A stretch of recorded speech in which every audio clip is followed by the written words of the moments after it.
Here it come.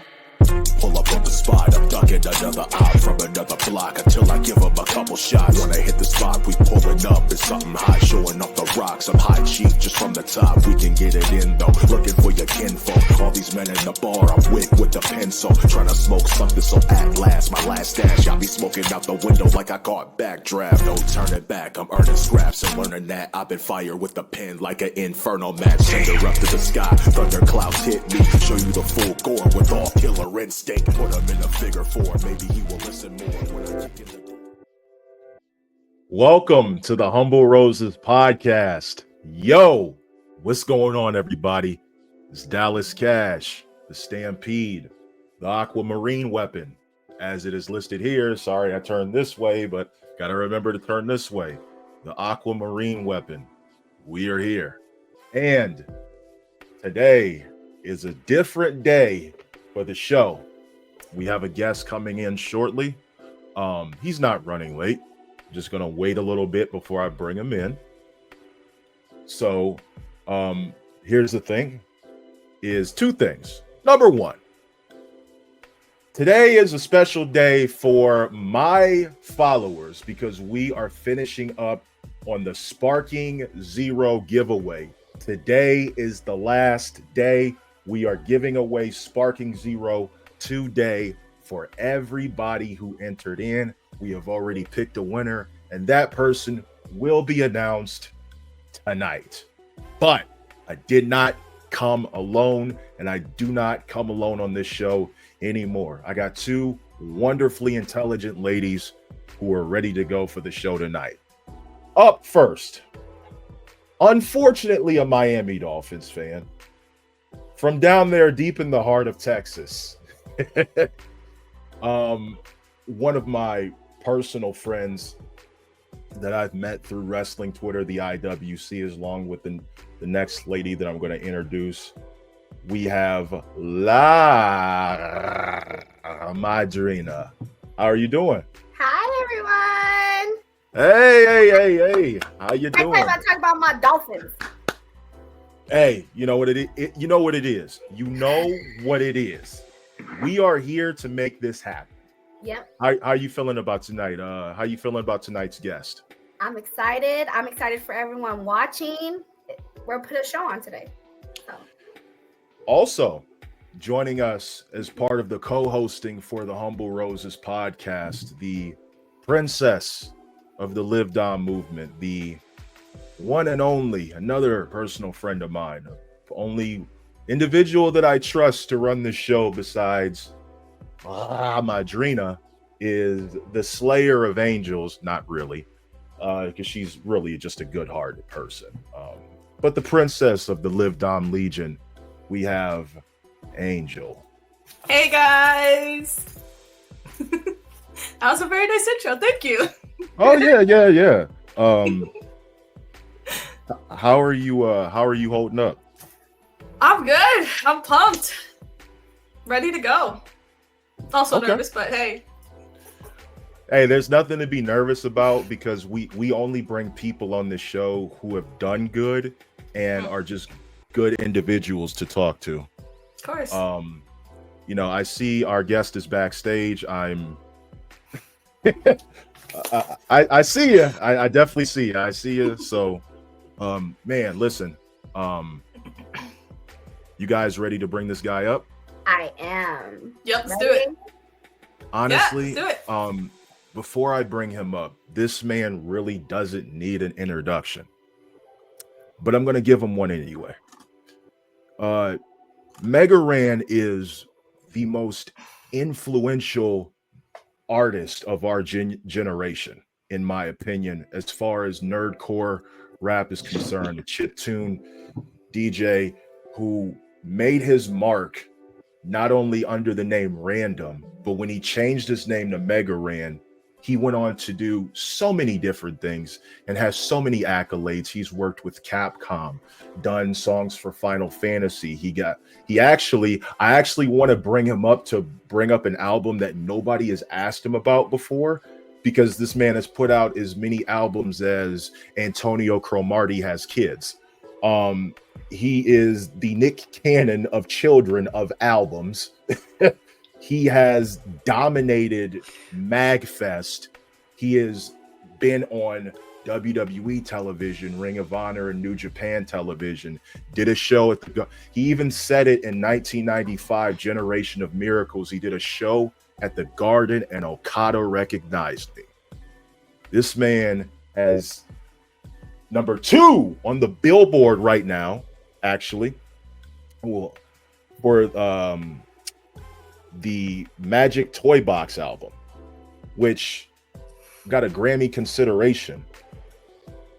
Which again, that number 2 was number 2 on the billboards, right up under Across the Spider-Verse. That's impeccable timing. A great artist, father, teacher, hero, dad, gamer, icon, revolutionary, captain of the nerdcore movement, the point guard of not only Philadelphia rap, but Arizona rap. This man is a generational talent. I am humbled, honored, and I acknowledge the nerdcore chief, Nerdcore chief himself. Ladies and gentlemen, without further ado, and without anything I could possibly say more, we have him here. Ladies and gentlemen, Madrina. Yeah! Yo. Thank you. Wow, man, you really know how to do this intro thing. He really does. Man. He certainly does. Each one I was like, oh, that's a great intro. That's a great intro. Oh, and then man, like you out here cutting promos. Like these are spectacular. Like I mean, no notes. My man is just Aw. has it.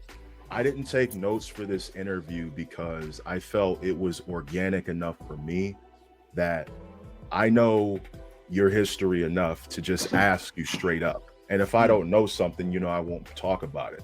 But my first question for you, actually, let me introduce my cast. Right here, we have La Madrina.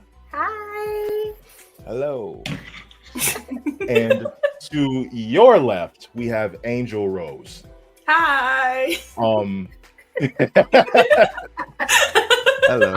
I have a question for you, Mega. We have a lot of questions. We want to talk about your journey. We want to talk about some of the things that kind of inspire you. Let me ask you this question. Do you remember when you and I first met? God, I want to say it was in Tucson. Is that correct? Yep. I was just getting off the plane, and our mutual friend, Mr. Wilson. Mr. Wilson. I met you through Mr. Wilson. And he was like, yo, this is, and I didn't know who you were at the time because I was just kind of introduced to nerdcore like shortly after, because my mind was like on a different set of, I was actually in my rock band phase at that time.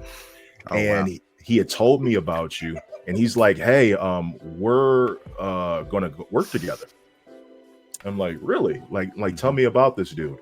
So not knowing that you had done all this work prior, he was like, oh, he had just put out, remember I was telling you about, which this is the first thing I'm going to bring up, Black Materia?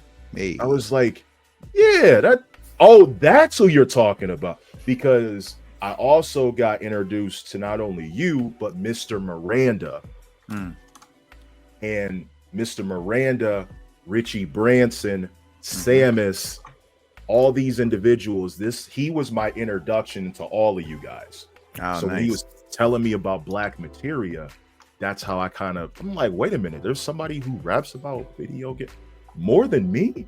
Oh yeah, let me check this dude out. So I wanted to also say that I heard about this. I have this album still on my old hard drive. It's the Blur Bomber. Hey. The Blur Bomber that you did with Mr. Wilson. I Yes. still have it. Still have everything. Shout out to Mr. Wilson. Man, have you talked to him lately? I have not. Like, dude disappeared off the map, yo. I talked to him in 2021 one time. I didn't hear from him ever again. He I goes feel by like it was maybe during pandemic I reached out. So maybe 2020 or 21.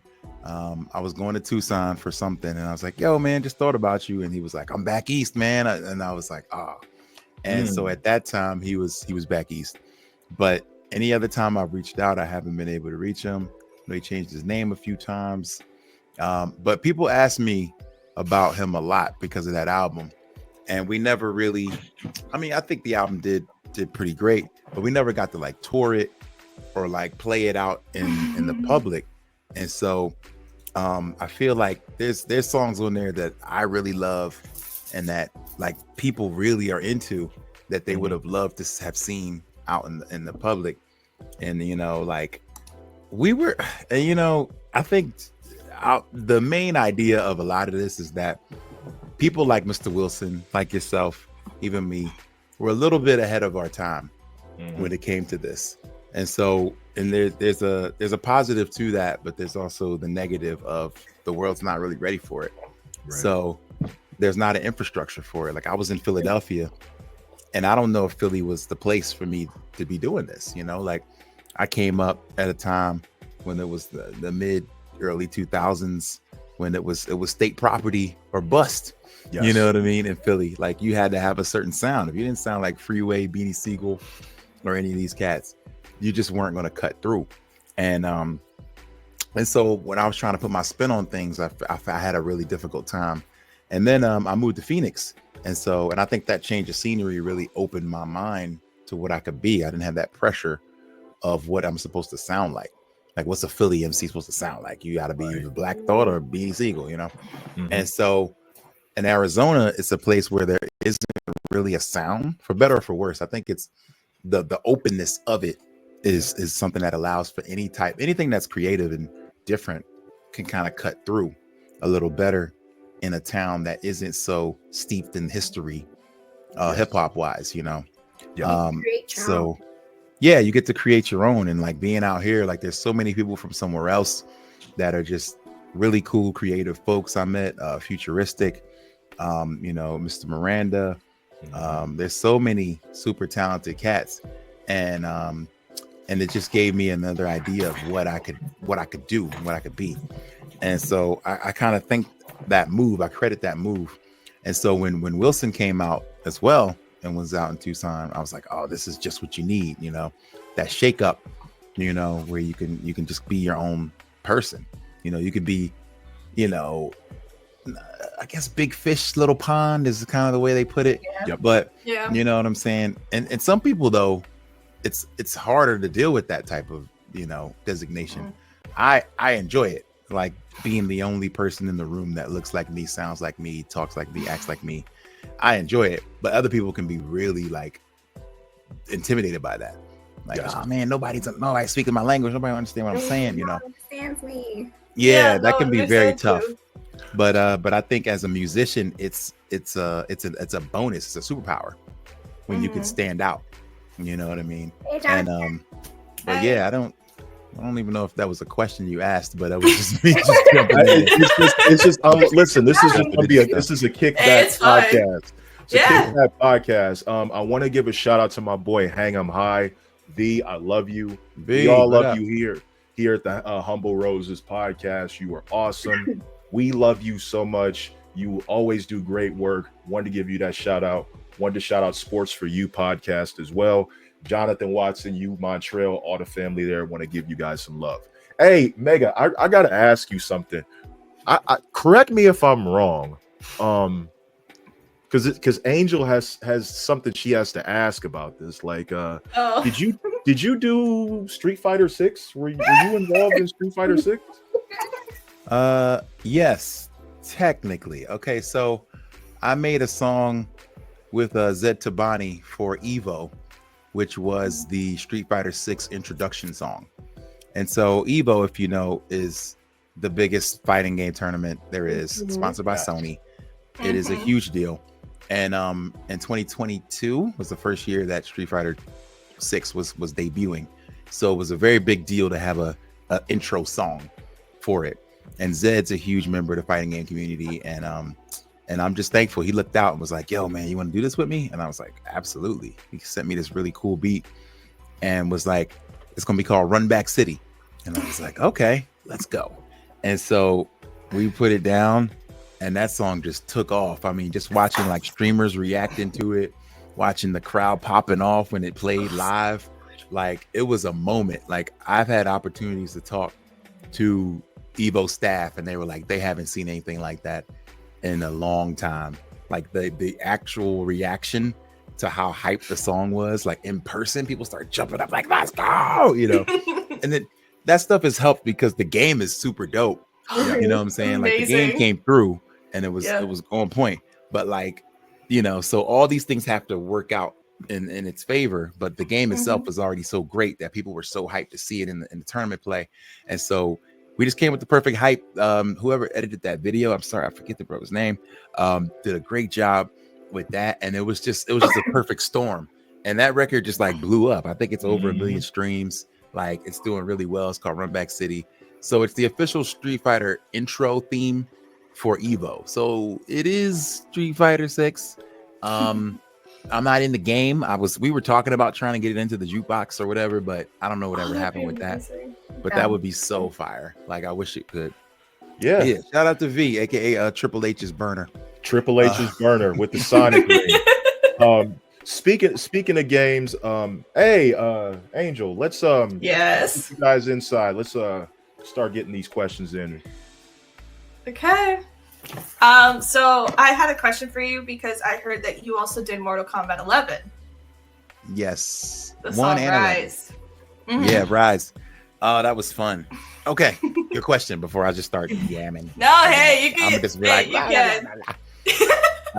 So my question is, what character inspired you for the song Rise? Ooh, wow. I think more than a character, I think the fact that I have been playing Mortal Kombat since 1992 and just being a part of that franchise was like something that I just didn't take lightly. So it was for me like embodying my whole life of Mortal Kombat, whether it was the games, it was the movies, the like everything.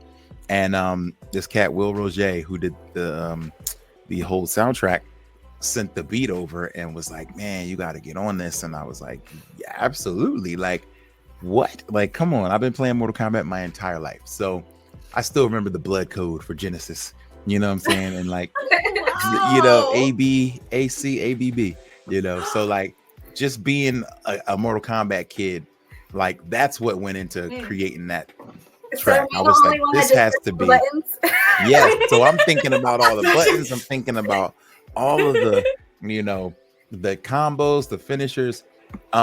And I didn't want it to be the typical song where it's like, oh man, I'm gonna hit you with a finisher, I'm gonna rip your head off and blah blah blah. Like I didn't necessarily want it to be that type of song, but I wanted it to be about the journey.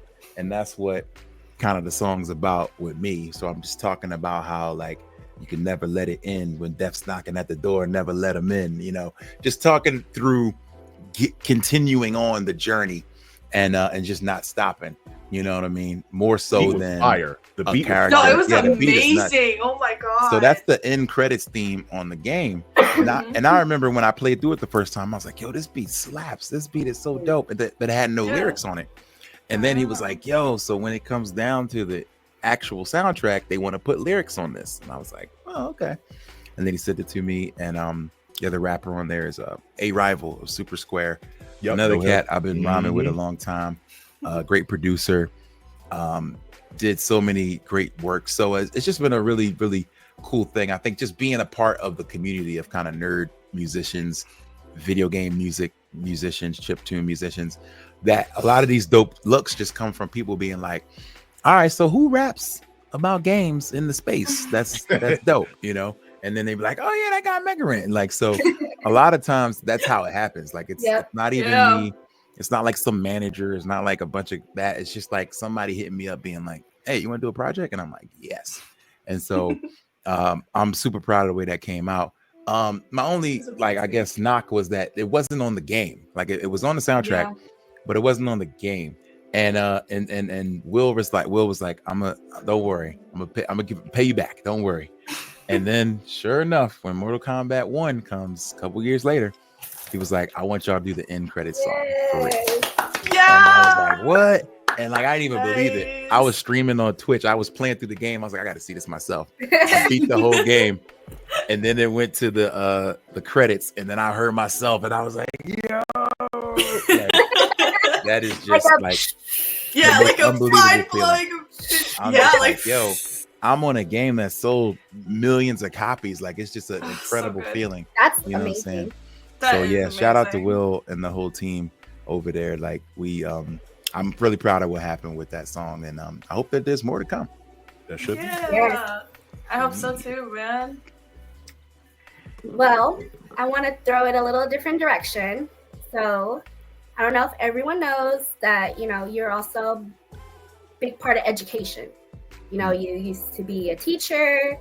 You have some universities that use your albums as coursework, which I think is amazing.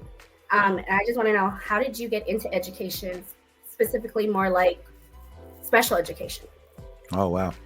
Okay, I see the Penn State logo up there. I'm I had to do it, bro. I had proud to do graduate it. of Penn State. Go I had to Lions. do it. Yeah, man. I went to school, and was like, my mom was always like, get your education first, figure everything else out later. And but first get that thing that nobody could take away from you. And I was like, okay, I'm putting this work, get this job. And so then I left school not really knowing what to do. But I had a few friends of mine being like, hey, I think you'd be a good teacher. Like, you've raised great discussions in class. Like, I think you'd be a great teacher. You should think about it. And so I did jump into some teaching curriculums, and I came back to Philly and started teaching middle school. And a lot of the classes or the schools they would send me to were like Title I schools. So like low funding, low resources, special ed and things like that. So it put me in these positions where I feel like you're able to do the most good, but it's the most challenging too. Yes. But you're in a position to do the most good. And being a younger kid who was into video games, into all the same things that they were into, it gave me a little bit of an advantage with the students, like hip hop. Like, I spoke the language, so I was able to reach these kids a little bit easier than some of my peers. And some of them they were kind of hating about that. They were like, it's the hip hop teacher, because I'd play songs for them, or I'd be like, oh, listen to this Final Fantasy soundtrack, play this Sonic record here, like I would constantly make that a part of the day. And they'd be like, my teacher's cool, that's cool, that kind of thing. And but it really helped me That is the goal, man. get through to them. Yeah, it was really cool. Like, it wasn't always easy, but I think as you get to like middle school and high school, you have to learn the hard way that you can't be students' friends, so you have to keep that line of respect. And sometimes, if you don't, they'll cross it and things will get out a lot of control. So you have to, they say, don't smile until Christmas. When you come in, He's just not mean wrong. mugging. You just He's not wrong. get in line. Don't look at me. But And then I at can- Christmas time, you crack a joke and they're like, oh, he laughs. Oh my God. Like things like that. But you have to build in such a rapport with students, because if they like sharks, they smell blood in the water. But education is always going to be a big part of my story. It's kind of made me who I am, what I'm saying? So I do miss the kids. I don't get to teach as much, but I do mentor and do summer programs. I do library programs in the summer and things like that. So I try to get as much of that out of my system as I can. So not only with education are you well versed in that, obviously video games, and importing hip hop culture into video games is very important. However, there's a problem. You and I haven't worked yet on a song. That is a problem. Why So has that not happened? I think because every time I asked you, you were on tour. Or I got your number now. I got your number now. So Fair enough. There's a reason. I want to pull at your There's always a reason. heartstrings. Fair I want enough. to pull at your heartstrings. Okay. Will you and I work together on an album on this one video game? I want to do this one video game. You've talked about this. Let's you and I collaborate on Mass Effect. Oh, I do love Mass Effect. let's talk about. I've talked to my producer K Murdoch because he loves that game too, and we've talked about doing it, and for whatever reason we haven't. And every year in November 7th, he's always like, "Yo, I gotta put out something for Mass Effect." You know what I'm saying? And yeah, I need to play through the games again because I love them. I absolutely love those games. I would say yes. There's a very strong possibility that I would do that. I would. Me and you. Okay. First here. You heard it first here. Right here. Here's the most important question, Commander Shepard. Who did you romance? Oh man, I was all day. Oh, you did? Yeah, I was tired. Man. I'm sorry, man. I'm sorry. I needed that alien love, bro. I'm not. Ain't nothing wrong with that. I think the second playthrough I did. Yeah, there's nothing wrong with that. So, dude, like, you've done so much great work, right? We got to talk about one of my favorite albums from you, besides Blur Bomber, besides Mega Ran 9, which I thought this album was very important to me, was the Live 95 album. The picture. The picture was just, I'm like, what draft class was Mega Ran? I'm like 1995 draft. 1995, I was way at the end. I was 200 round. You had said in an interview that on your Patreon, a lot of people send suggestions about certain games or concepts to write for, and if you like it, you'll take it and run with it. What made you choose Live 95? Man, I think it was basketball in general, but I think, okay, so it probably was, I believe the year before. Yo, the Heat need me. Oh man, that's what's up. I can get down on the blocks for the Heat. So I can get a couple boards. So the year before I put that out, I was lucky enough to go to the All-Star game, and it was in Cleveland, I believe, and it was the 75th year for the NBA.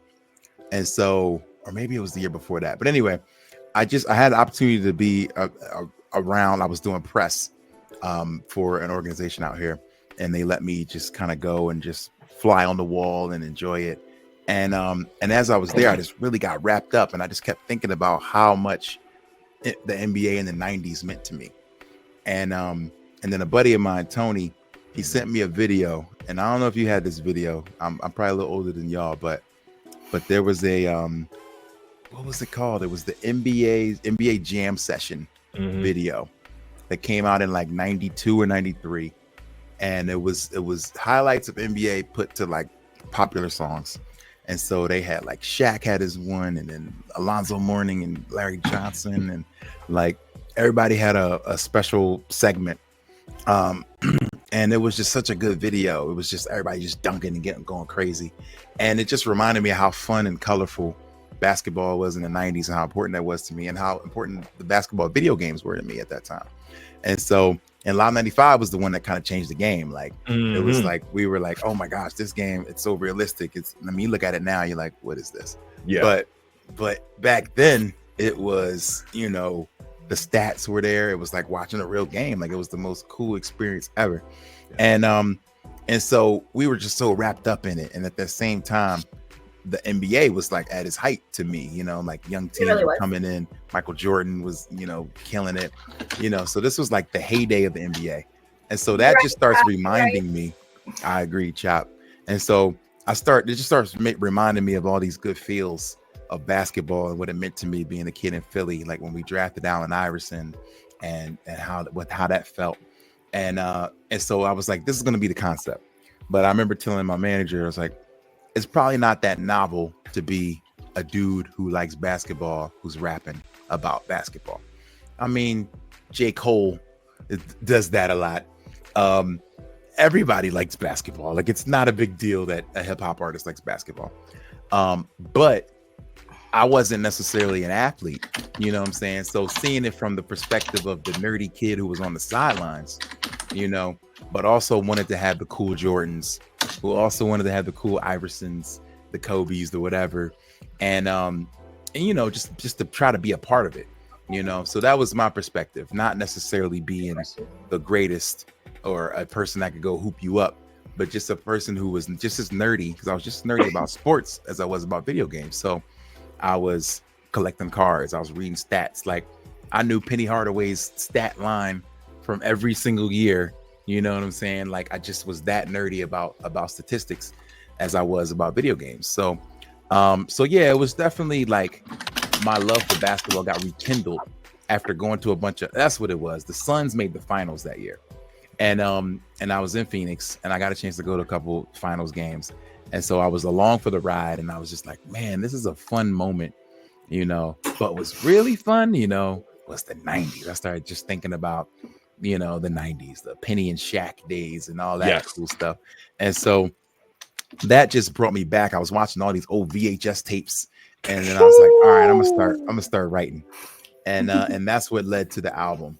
And I was like, this is gonna be like my real hip hop masterpiece. You know what I'm saying? And it was. For what it's worth, because I don't know if this is something that current Mega Ran fans who love video games are going to care about, but I don't care. I'm doing it for me. You know what I'm saying? Speaking of video games, I want, sorry to cut you off. Kakula had a question. What Mega Man game should someone new first play? That's a good question. That's a really good question. That is a good question. That is a good question. Well, it honestly depends on what type of games, because there are so many different genres of Mega Man game at this point.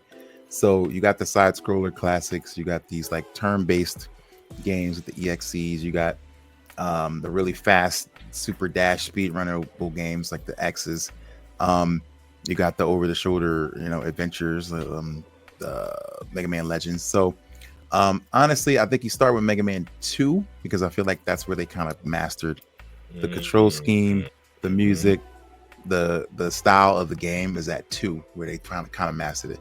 If you don't like 2, you probably shouldn't play any rest of them anymore. But I do think 2 would at least attract you because of the music and the colors in the game. It was a masterpiece, honestly. I thought so. That game was awesome.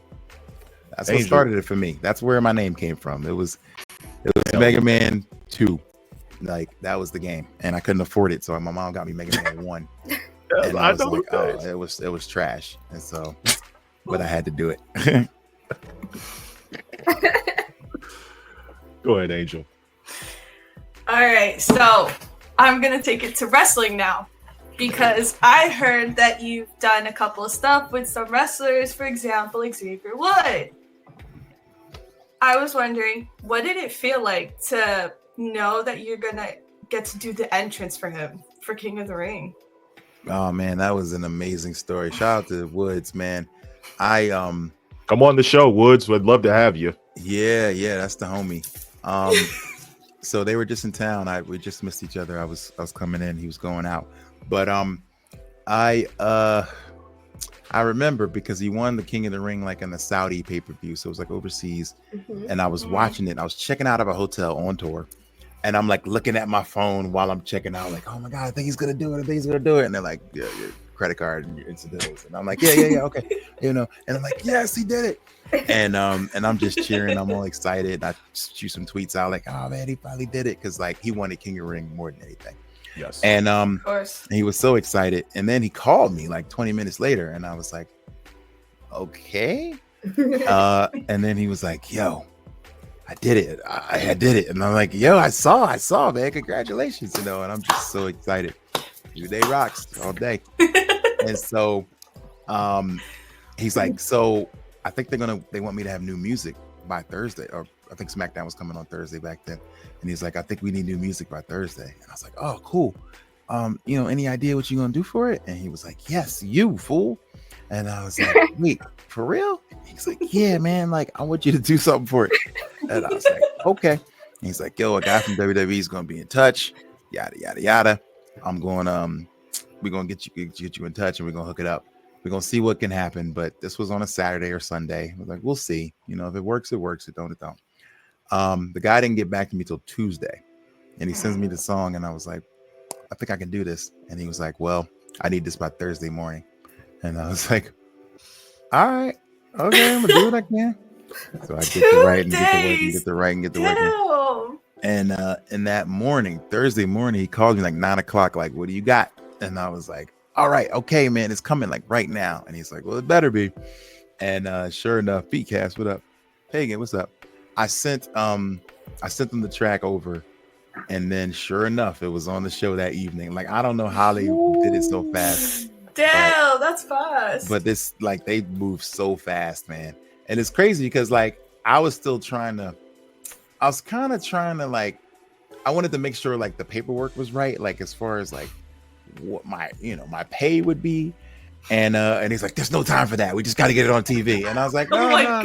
He's like, wait, hold on. I was like, no, I think there's time for that. And they're like, no, look, after we get it on, then we'll figure it out. And I was like, I don't know about that. And then he was like, man, it's live TV, man. It's the way it works. Like, we just do it and then we fix it later. We correct it later. We add things later. And that's what they did. And they took care of it. But I was like really scared. I was like, oh God, they about to screw me over. Like, you know, and it came on that day, and my friend was at the show. I think it was in New York or something. He filmed the entrance. The woods came out, the crown was looking all cool, and my song came out. I was like, yo, that's amazing. And I got to see it one time at Survivor Series that year. I went to the Survivor Series to catch the show, and I got to hear my actual theme live.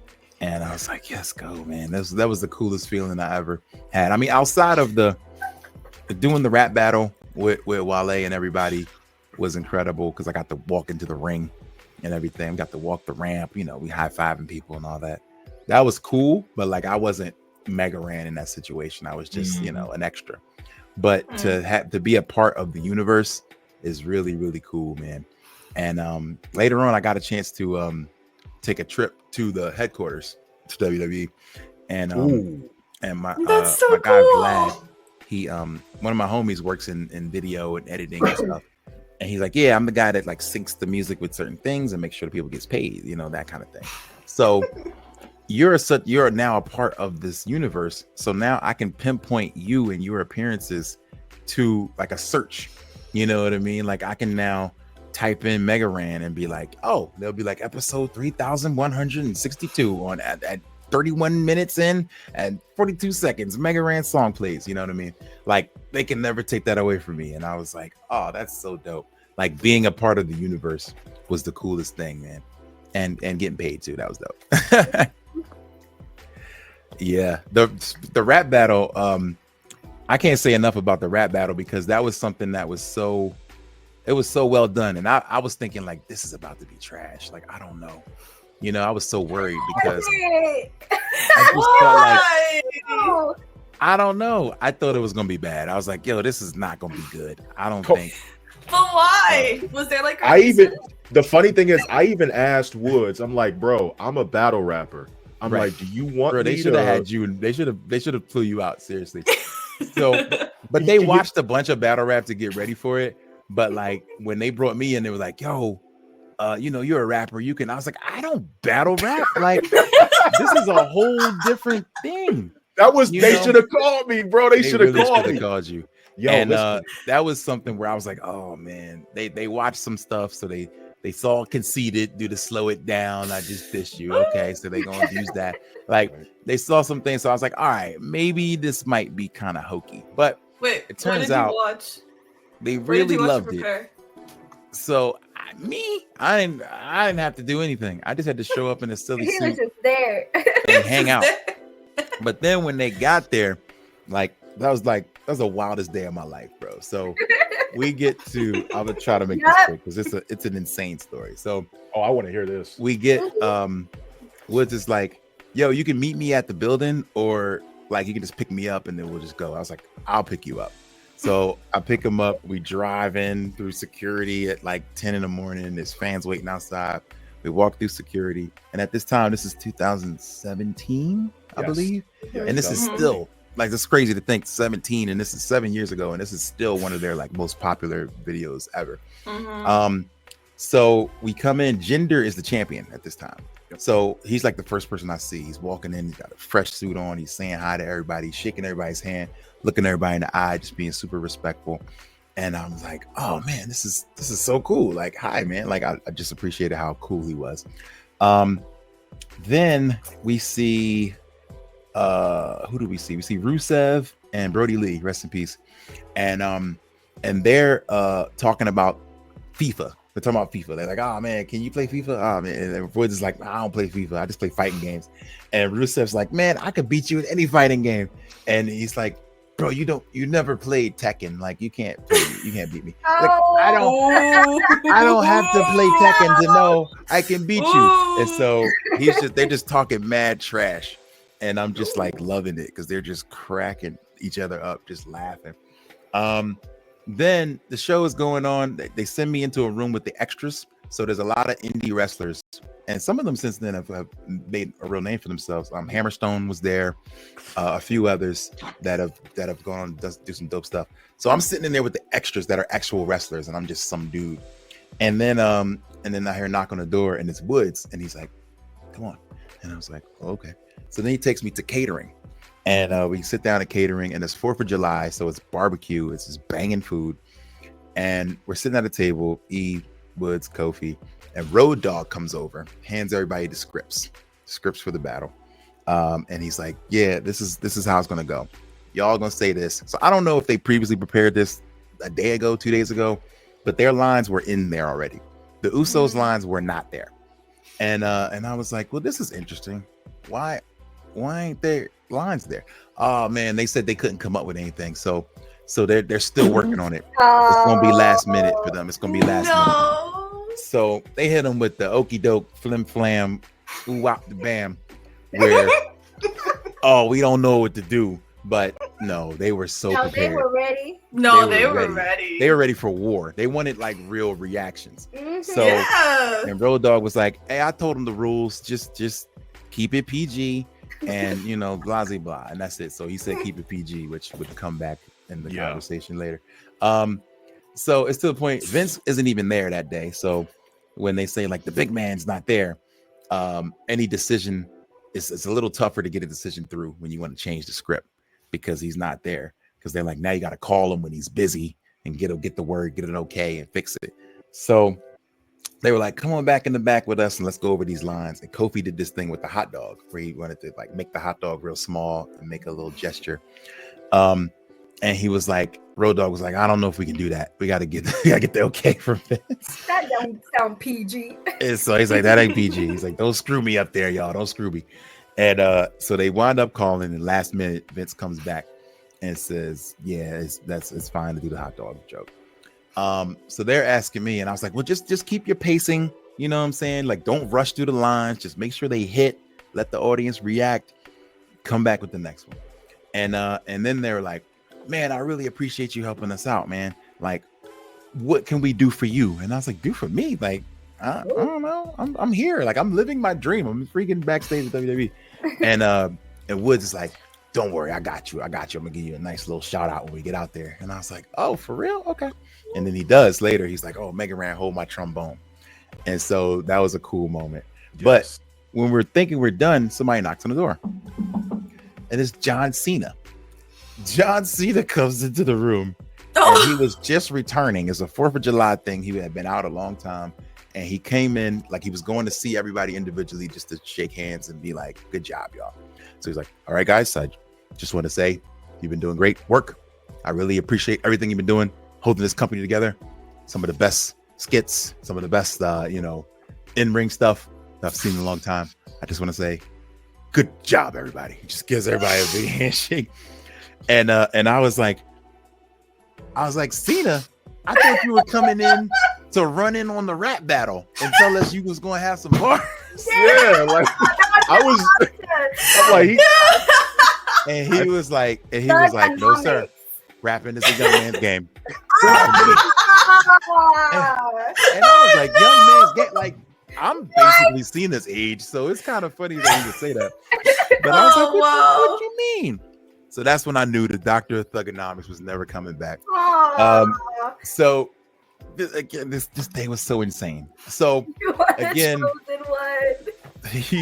So we leave, we do the show. I'm waiting on our segment and I'm sitting there catering because I'm like, I don't want to bother nobody. I'm just gonna sit on the side, just not say nothing. I see this dude in the back, and Japanese cat, looks kind of muscular. He's sitting in the back of catering. He's just not saying anything, head down. And then I see Charles Robinson, the referee, goes over, and they told me, hey, don't mark out, don't take a picture, don't do anything whatever you do. And I was like, no problem. And so Charles Robinson, the referee, walks past me and then goes to that guy and says, can I photo? And he takes a picture. And I was like, yo, that's Okada. What is Okada doing here? So if you know anything about wrestling, Okada's like the John Cena of New Japan wrestling. Yes, What is he doing just hanging out? So he was Shinsuke's guest for SmackDown. Shinsuke had invited him to hang out. And so he's there just shaking everybody's hand, just being super respectful, mad low key. Nobody's bothering him. He's not bothering anybody. And then when Charles Robinson left, I was like, I gotta get this picture done. I'm sorry, I gotta get this picture. Like, I'm never gonna be in the same room with Okada. I thought I was like, I'm never gonna be in the same room with him. And I was like, can we take a picture? We take a selfie. I put this selfie online, and then it goes to the front page of Reddit. What was it? What is it called over there? The Reddit wrestling is Squared Circle. And they're like, Okada was backstage at WWE. Okada to Raw, confirmed. Look at this. This rapper guy just confirmed it. And I was like, whoops. Oh, extra. We don't have it. I had to hit up Woods. I was like, yo, I'm so sorry, dude. Like, I'm not trying to blow up nobody's spot over here. Like, I'm thinking like he's never going to invite me backstage again. Like, I took one picture and it blew up. And he was like, man, it's fine. If your picture didn't get out, somebody else's picture would have got out. And I was just like, oh man. And he wasn't there to get signed. He was just hanging out. But like, he shook everybody's hand when they were up in Gorilla. Like, he would stand at the bottom of the stairs and just like shake everybody's hand after their match. And it was like so cool to see. So all this happened during this same show that I happened to be there for this. Dang, that's crazy. Nuts. So that led to, of course, I go to the Garden many years later for a Ring of Honor New Japan show. Right here. G1 Supercard. Bam, look at that right there. I had him ready. Go ahead. Okada wins this match. And afterwards, I'm walking by him backstage and he's like, SmackDown. And I was like, yes, I was at SmackDown. Oh my God, he like, remembered you. He totally remembered me. That's we just talked for a minute. We hugged. We took pictures backstage. That's amazing. And it was unbelievable, man. Like that day was the wildest day of my life, man. And the food was amazing. And like, I've made some like lifelong friendships after that. You know what I'm saying? With like guys like AJ Styles have been super cool to me since then. A lot of the refs, Jason Ayers, a lot of those guys. Just being like, what are you doing here? You know what I mean? Like that kind of thing. Where like, I follow you on Twitter, but what are you doing in the ring? Like, you know, like that kind of weird thing happened. But because we were in the ring doing the practice, and again, the Usos lines are nowhere to be found. So the Usos in the ring. So Biggie says, I'm a blah blah blah blah blah, and then Kofi's like, I'm gonna be like blah blah blah, and then the Usos are like, well, we're gonna be like, and then we're gonna be done, and we all like, all right, y'all don't think it's a little weird that we haven't heard a single word that they're gonna say? Oh my God. So when we come backstage, I was like, guys, I don't like this. I'm just saying, I don't want y'all to get ambushed, but they got something. Like, this is live TV. Like, they're not just gonna go out there. They played you guys like a fiddle. They played you guys so badly. And then, I mean, we saw how it played out. Like, they nailed it. Like, New Day was funny, but no, Usos came for blood. Nah, they went, ooh. They got busy. They said knockout. I was watching it and I was like, I should have been there. I would have had some rebuttals. Definitely should have been there. Yo, listen, I'm not even trying to go into business for myself, but because I'm a battle rapper, I analyzed that battle I watched it 10 times, and I'm just like, Dang. oh, he should have said this. But I understand it's TV, and there's like you have to have a certain way that you do things. Mhm. But let me pass it off to Nessa real quick. Let me pass it to Nessa because I know she's got something in there for you. What you got for him? Well, you're saying you're meeting all these wrestlers and you've done your music for Xavier already. Do you think you would ever do, an entrance song for Dominic Mysterio? Sure. If he ever asked me, I would definitely do it. Dirty Dom is that dude. I like Dirty Dom. I think when he just hit like #1 on like wrestlers under 30. Sure, yeah. And like Watching. I know that Shout made out a lot of Dom. people mad. I can imagine a lot of people were angry on the side being like, wrestle better than him. But hey man, he got it. He got heat. That heat. Okay. You Mm. can't teach it, you can't draw it up, you can't create it. Like he has heat. And with heat, you can do anything, yo. And I mean, EJ's right. Like his solo run is gonna feed families. He's gonna go on a generational heel champion run that's gonna rival MJF, whoever else you can think of. You know what I'm saying? Yes. They already kind of tried it out, Yeah. putting the North American on them. They were like, all right, let's just make them real mad. Here.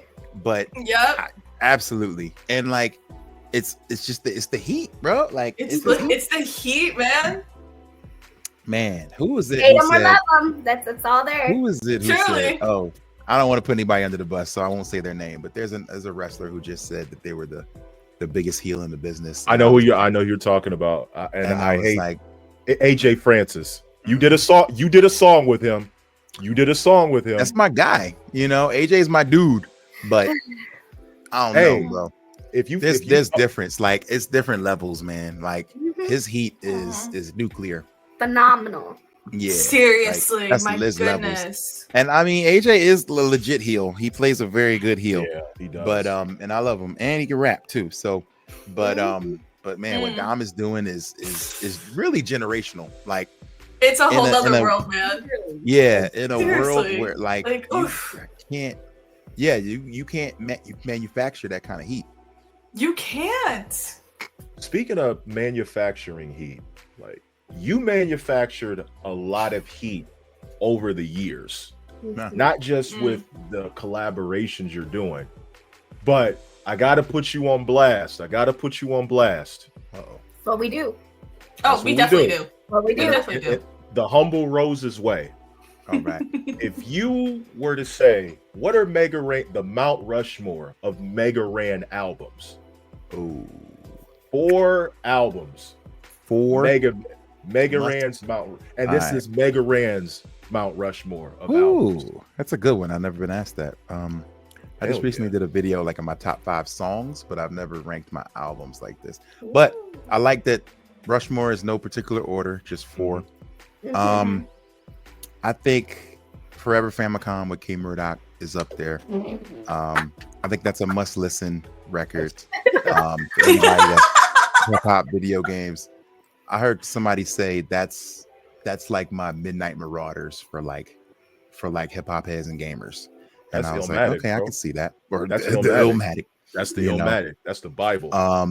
It's kind of the bar for me, like as far as like storytelling and just like who I am. Like you're gonna learn exactly who Mega Ran is through that album more than any of them.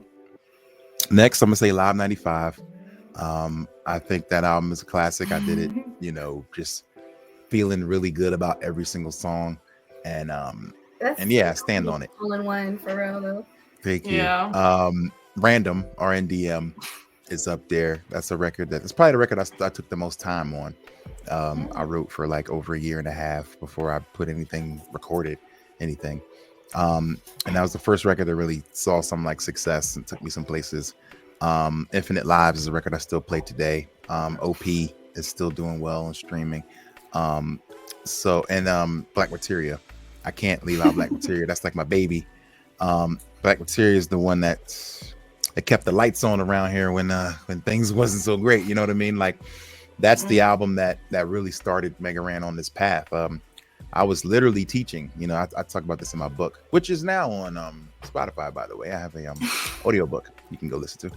Yes, so yeah, I talk about it. I was teaching and I put the record out while I was teaching, and one random day on Reddit, it just decided to blow up. It hit the front page, and man, I was just getting hit up so much, like I had to turn my phone off. It was just like, and people were like, "Yo, you're going viral, bro!" And I was like, "What are you talking about?" What? And they're like, "You're on the front page of Reddit," and this is 2011. So I was like, "What the heck is Reddit, bro?" Like, and they're like, "It's like the front page of the internet, bro." It's and I was like, It's like the front page of Facebook. That's a pretty big deal. Okay, cool. And then by the end of that day, PlayStation Magazine was interviewing me. A bunch of different places. The tour with MC Chris wound up happening probably because of that. There was so much that happened because of that record, and it still has powered me through. Like that's definitely the one for me that I'll probably be known the most for. Like when it's all said and done, and be like, "Yo, that guy made Black Materia, yo." You know, I feel like that'll be the conversation. Every time Mega Ran, and we also play small video clips on the show. You know, ladies and gentlemen, whenever Mega Ran is in album mode or is in songwriter mode, there's only one thing that comes to mind. Take a look.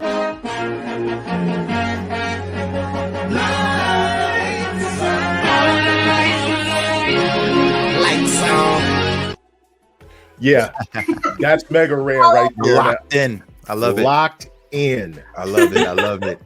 Oh, that's great. That's great.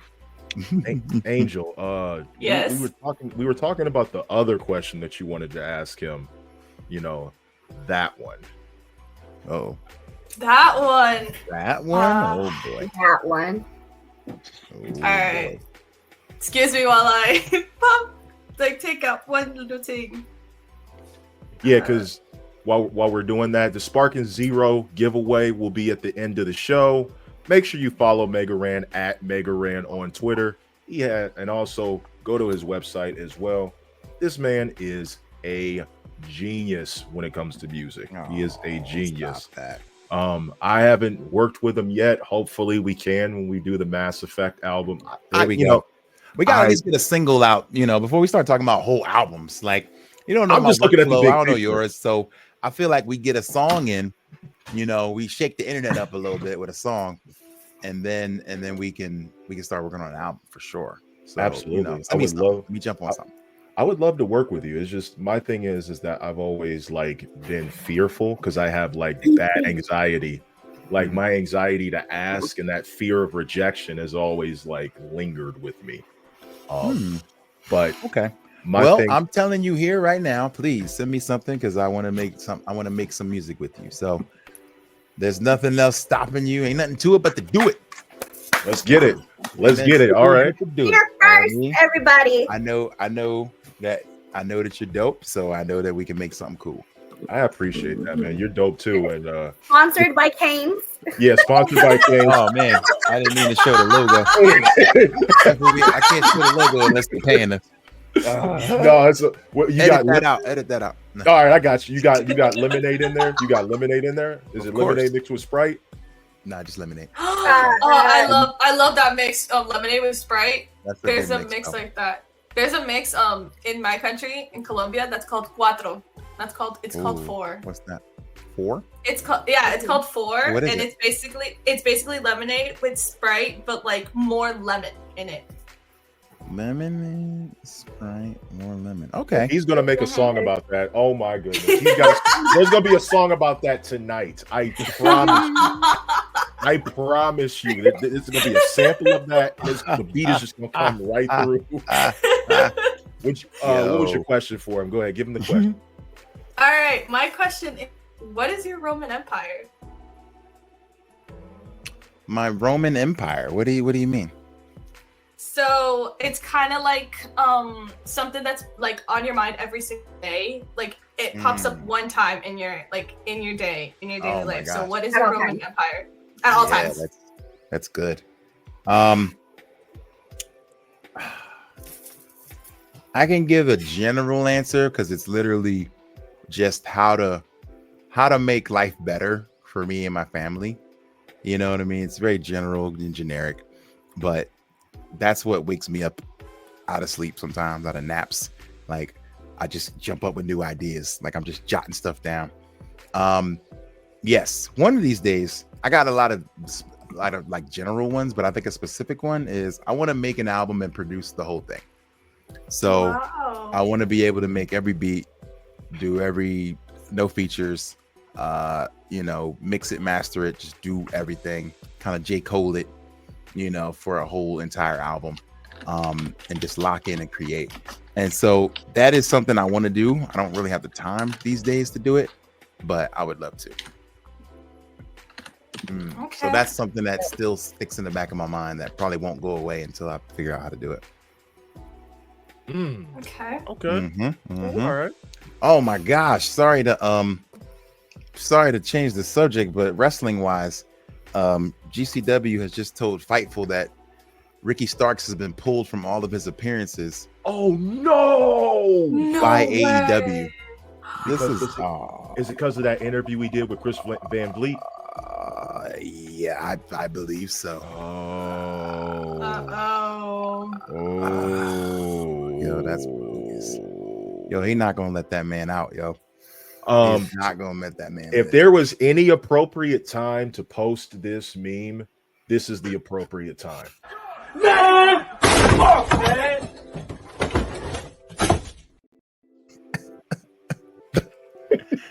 Yo.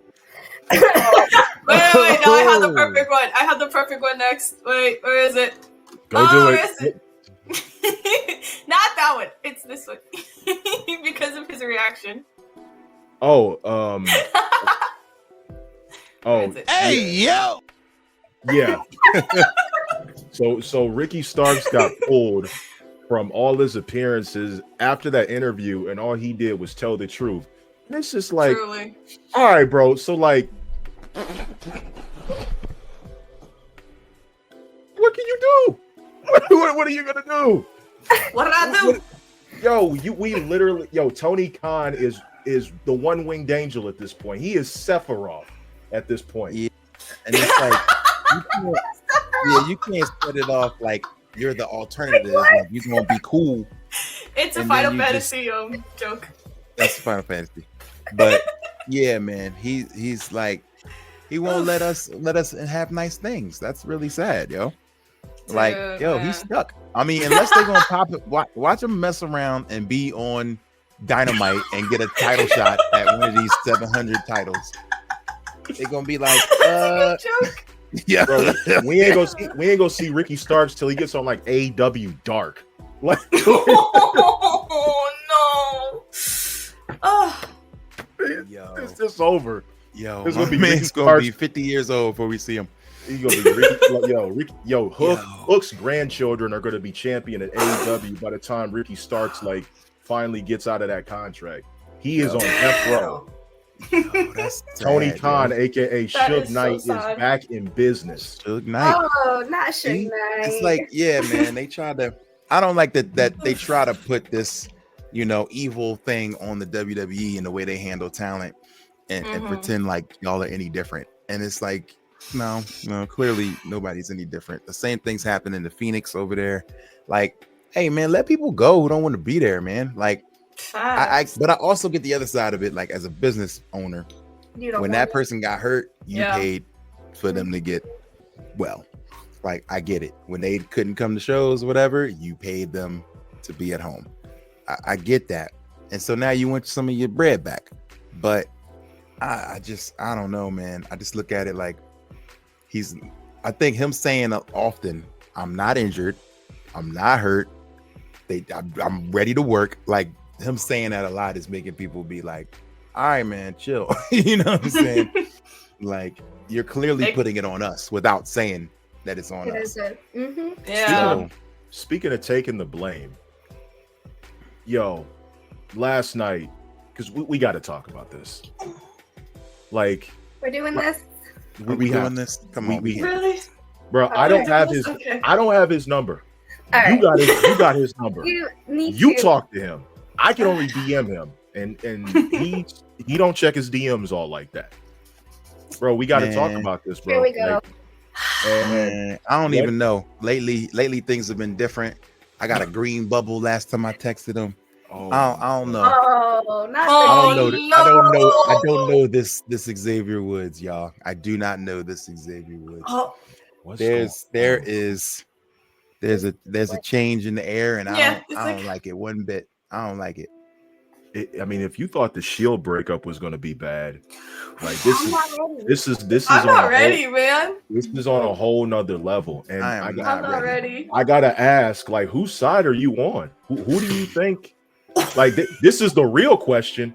This is the Yep. question. Yo, What? Mega Ran, who do you like? Xavier Woods, Kofi Kingston. If you had to pick a side, Come who on, are you picking? Because come on. Oh, All right, no. if I only had to base it on the way they were acting and Inquiring maybe and what was said, I mean, Woods saying he's the reason Kofi was champion is out of line. One, and Kofi saying I was a Hall of Famer before I met you is 100% facts. yes, So, due to those two things, the two maybe most hurtful things that came out of that, Kofi is kind of who you got to ride with. You know what I mean? really. Just out of respect for what he's given to the business, and in my opinion. But again, if you go with strictly storyline, if y'all say Woods is running the play, and then you don't let him run the play, there's a problem there.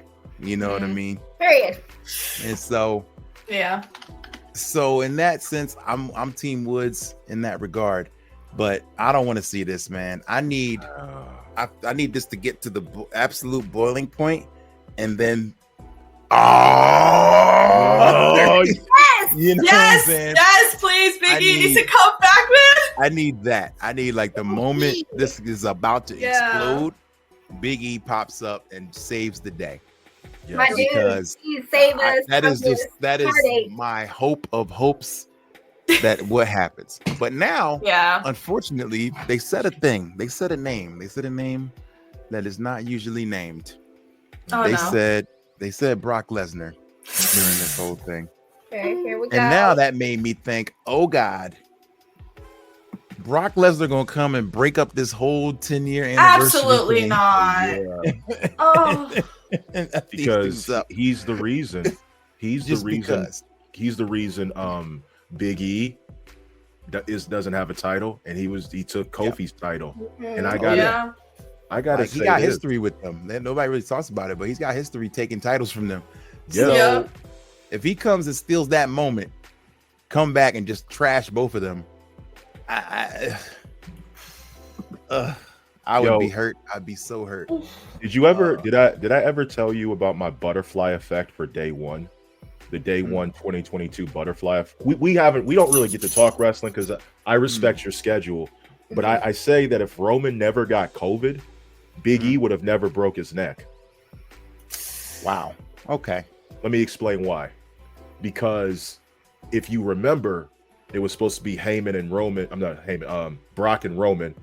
Brock was going to take the title. That's day one. Day one, Seth was going to take the title from Big E. Well, if that happens, who's Cody Rhodes' opponent at WrestleMania 38? Because I remember Matt Riddle was supposed to win the Royal Rumble, and that leaves Randy Orton out of the picture. Big E doesn't break his neck because he's not sent to SmackDown. If he's chasing Seth, Austin Theory could possibly cash in on Drew McIntyre, who would win at Clash at the Castle. Does Sami Zayn still join the Bloodline? How does this affect the New Day? Does the New Day still have the match against the Brawling Brutes? Damn. That's a whole butterfly effect. And I think I even said that the 1996 King of the Ring is the single most important pay-per-view in wrestling history. It is the single most important pay-per-view in wrestling history. If the curtain call doesn't happen, we don't get the Monday Night Wars. Correct. We don't get Crow Sting because the idea of Crow Sting came from Scott Hall. So we don't get that. we don't get the Austin 316 promo. We probably don't get the push of The Rock by then. Do we get Mankind's push? Does Undertaker's streak still remain intact? Triple H becomes King of the Ring on top of that. And then if you think about it, Owen Hart doesn't die. But the creation of AEW and TNA was based off the death of Owen Hart. Is the math mathing? It's the math is mathing because if only the No Mercy 99 pay-per-view was led to a bunch of things, and then the purchase of the Monday night of WCW was the start of AEW and Impact since they fired Jeff Jarrett. But because of the money that he held up from No Mercy 1999, that wrestling, but Impact, and then AEW came. So there's a wild list of butterfly effects in wrestling, but Big E not being in New Day is like the biggest cause of this. And I gotta say, dude, me and you need to do a run-in or something. We got to stop this. We got to stop. Yo, for real. I don't even know if I can watch this next week, yo. Their anniversary episode. All I know is that something is going to happen. That's all I know. Something is going to happen. It's gonna hurt the entire show. I just know it. Yeah.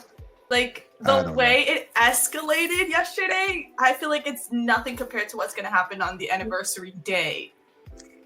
I was ready for blows. I'm just saying. I was ready for blows too. At the point the Brock Lesnar line was mentioned, there should have been fist thrown. Like somebody. Oh yeah. I really thought Kofi was gonna just like snatch and grab. Was it snatching? Snatch and grab. I didn't ask you this question, and we're gonna get a few more questions and wrap up here. Who's on Mega Ran's Mount Rushmore of nerdcore rappers?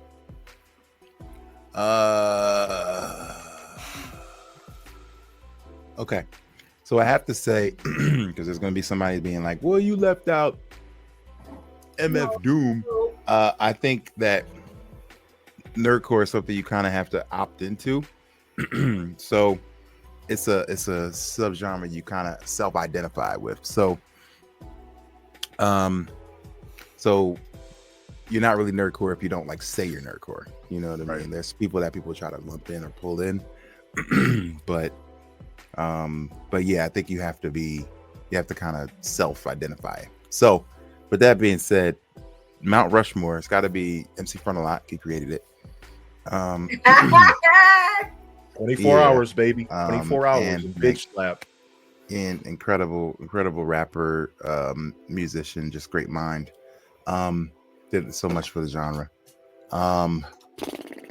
I like to try to pull from different generations, but for different reasons. I put Richie Branson in there because he made it cool.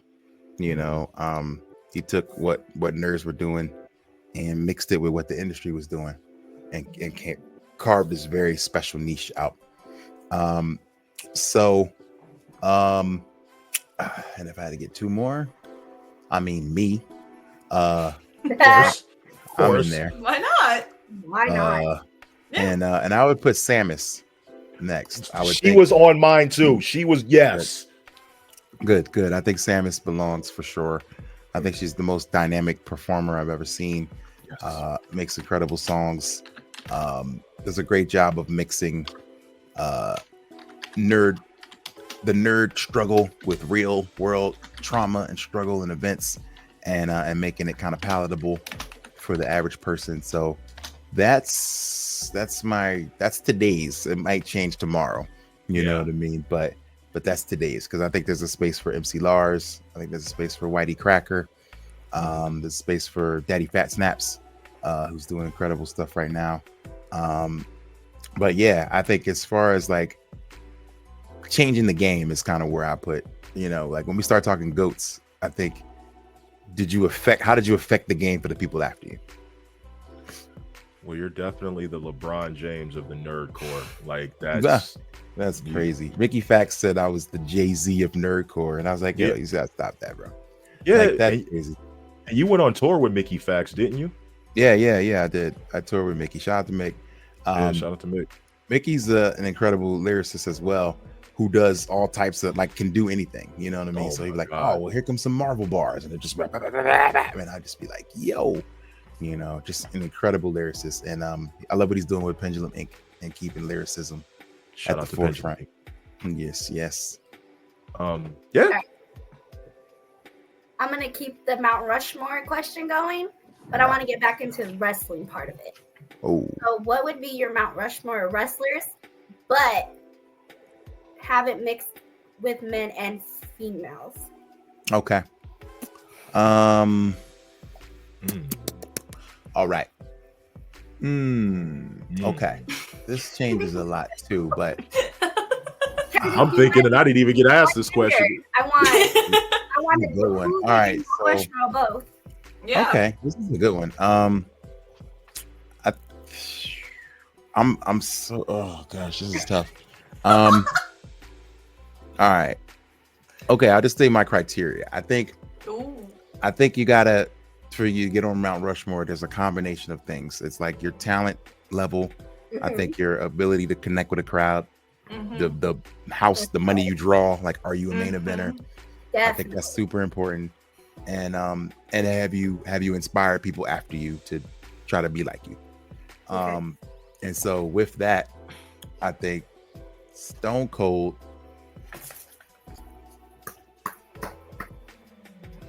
I would say Bianca Belair, but the only thing I will not put her on there for is that nobody could be Bianca Belair. So there's like literally nobody that can do what she can do. She's like a freak athlete, you know what I'm saying, who just like is stronger and faster than everybody. The EST. So I guess for that reason I can put her up there, you know what I mean? I think Bret Hart is my guy. Okay. So I gotta put Bret Hart. I love Bret. And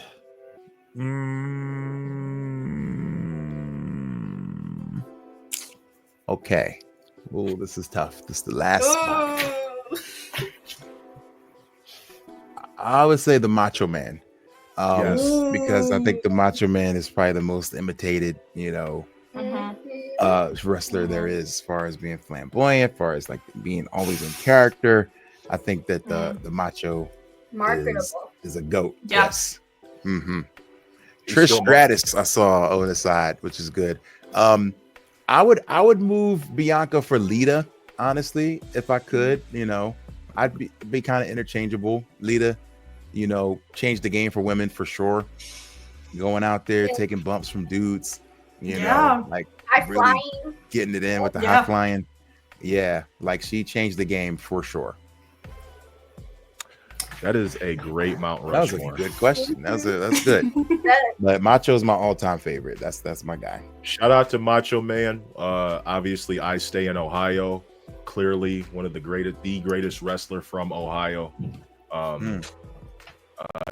You know, Ohio all day.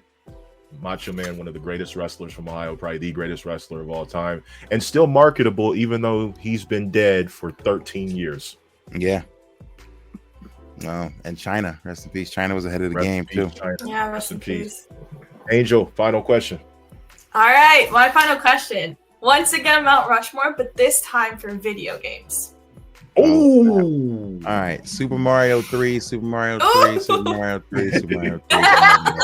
All right. Weird. Serious. No, I think honestly, I love Mario 3 so much. That is I think it's the perfect game. It's the game that I see and I'm like, I gotta pick this up and play. But if I could get 4 games, again, long lasting impact, you know, have they changed the game for people after? Mario 3, Final Fantasy 7, changed role playing games.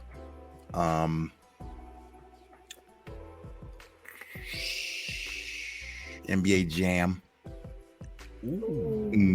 for my sports pick. Okay. And let me think. There's another genre. Okay, I got platformer, I got sports, I got role playing. I guess I would need.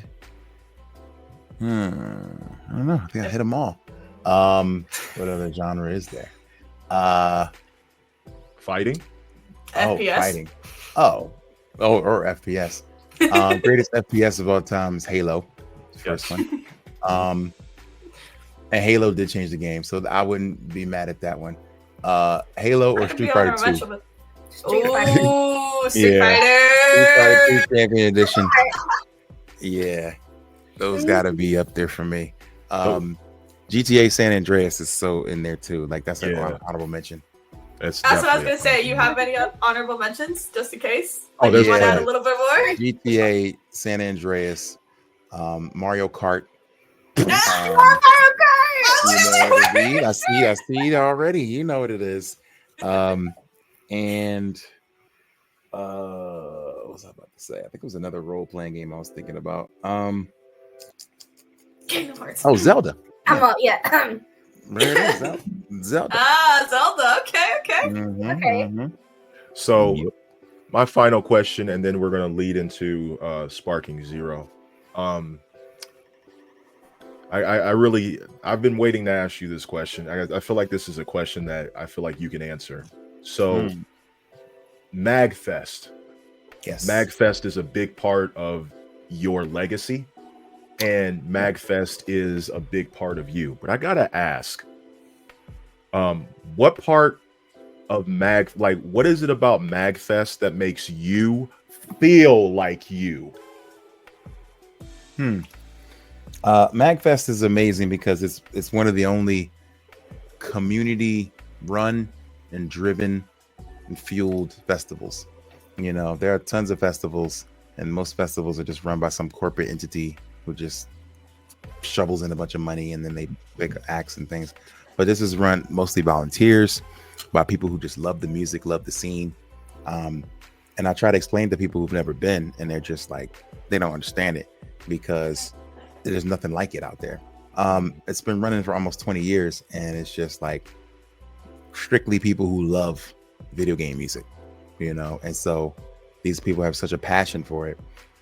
and it's so community driven to the point where you're probably not going to get asked to play it unless you've attended it and kind of seen it and talked to some people there and shook hands with some people and broke bread with some people, you know what I mean? Because the community aspect of it is so hyper focused. So it's worth your time. If anybody has never been, to show up, come through, hang out, you're going to enjoy it. It's 24 hours of, you know, arcades, 24 hours. It's just, you know, shops open, music playing all up and down the hallways everywhere.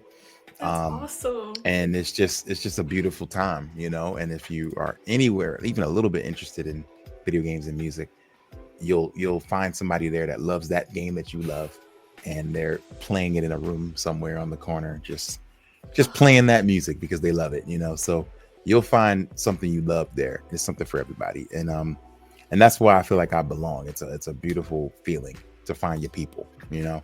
And so whenever we are able to find our people, you know, it's just a super dope feeling. Man, it's been a super dope feeling to have you a part of this, honestly. Yes. Thank you. It has been Truly honored. seriously. Before you go, is there anything you wanted to promote? And then we have our little segment that I want you to be a part of as well. Is there anything you want to promote? No, man. You know, I'm always on tour, moving around. I stream Monday through Friday on Twitch, so twitch.tv/Megaran. And yeah, go get the new album 3MB. It's Megaran, Teak Hall, and G1 to the Rescue. I heard that album. Inspired raps from all three of us. So go grab that. Shout out to Old Soul Music. We have a remix actually coming this week featuring Smoke Dizza, which is popping off very, very soon. So be on the lookout. Okay. Dude, I really like that album too. I was surprised to see the AJ Francis. I wasn't surprised, but I was like, oh, he definitely did a verse, and I'm like, dude, everything was just fire. Like, thank you. Just, I was listening to it. I'm a fan of it. I like the idea of using Jinder Mahal, Heath Slater, and Drew McIntyre. Like, it's like each one of you guys took the likeness of that character and kind of implemented it with your current situation and your career. But then you still, like, SmackDown 99 was fire. SmackDown 99 was a fire track. Thank Like, you. That's the one we're remixing. It's coming out this week. Oh, nice. okay. See, So new verses on there coming soon. All new verses. Yeah. Yeah, and I want to apologize to you. Like, first off, this is the album cover. Make sure you go get that. It is out now on Spotify. You know, I want to apologize to you because, like, I've looked up to you for many years after finding out that you have so many similarities with things I love. And it took a lot for me to ask you to do this interview just because my anxiety is through the roof, but I'm learning kind of to push through it. And it takes a lot to ask you in front of live viewers to do a song with me because I get worried. I get worried about it. I get worried that people will say no. But this is the moment of the show where I turn the music off, and we are going to do exactly what we do. And that is, we are going to give Mega Ran his roses. And I will start it off. Mega Ran, you have been an inspiration, not only to me, but to everybody that has listened to you. From the time that you came out as Random, from the time that you represented Philly rap and then transitioned into the Southwestern coast of rap, from the things that you did with Richie Branson, even Ghost and Ghouls, like that doesn't get a lot of love and traction, but it should. The work that you did with Nintendo, Capcom, Final Fantasy, IGN, WWE, Ring of Honor, New Japan, the G1, everything that you've done, you've excelled at. Not only have you excelled at it, but you have hit grand slams when you were only expected to hit RBIs. You have hit super finishers when you were only supposed to hit arm drags. You didn't ever look at failure as an obstacle. You looked at it as a challenge. And because of that challenge, you took so many different things and you gave yourself the necessities to be successful. You are an icon. You are a king. You are a martyr. You are a visionary. You are everything that you say you are, and you are everything that people should look for in an artist, a teacher, a hero, father figure, an inspiration to Black culture. Not only Black culture, but to nerd culture as well. The place that you have in hip hop, I have the same amount of respect for you that I have for MF Doom. I have the same amount of respect for you that I have for a Nas. You guys took what you were given and you went against the giants of the industry and you carved your own path. Because of this, I know Mega Ran, but eventually I'm going to know about Raheem Jarbo. You've given us a glimpse into who Raheem Jarbo is. You've given us a glimpse into all these different stages of your life through teaching. And it's not going to be the first time that you've yelled at children before. It's not going to be the first time that you make 1995 Generation of Miracles. It's not going to be the first time that you step foot on MagFest and let the entire world know I am exactly who I was when I first stepped on this scene. They didn't want to give me a chance. I took it and I ran with it. You grabbed life by the throat and you made it give you everything that you wanted. Sometimes you had setbacks, but you did what needed to be done to pay the bills. You have had an extremely supportive wife. She has always been by your side. You have been a great example of a husband. You put out a great kids album that went #2 on the Billboard. You should be very happy for what you accomplished. And the best part about it is, I don't even think that you're done. You haven't hit your stride yet. You've hit your stride, but you still got so much more to offer and so much more to give. And it's what exactly makes you that makes me say, I am proud to call you somebody I look up to, proud to call myself a fan of your music, your dedication, your hard work, your inspiration. Mega Ran, I want to thank you for every single thing that you have given us. Every single thing that you have given us. And I cannot wait to see what you do next. Wow. Yeah. I don't know what else to say there, or else I'm gonna cry. But yeah, man, wow, thank you so much, man. I appreciate you so much. This has been a beautiful chat. I've been loving chatting with y'all, and just being able to walk down memory lane and talk about what's new, what we love, what we have experienced in this life. And it's all beautiful. This is a beautiful journey and a beautiful part of that. So it just makes me happy to know somebody's listening. That's all. Oh yeah, we're all listening. Whether it's one person absolutely or 1,000. I just if you're not screaming into the void, that's a great I feel like feeling. this touched us all in different ways. Like Dallas has everything put together. Angel with her, gaming, music for me, education. As someone that loves the kids with education, just learning about your story about that, it was beautiful. And go check out Buddy's Magic Toy Box. It went number 2 on the Billboard. Like, come on, dude. A children's album. I mean, it's pretty cool.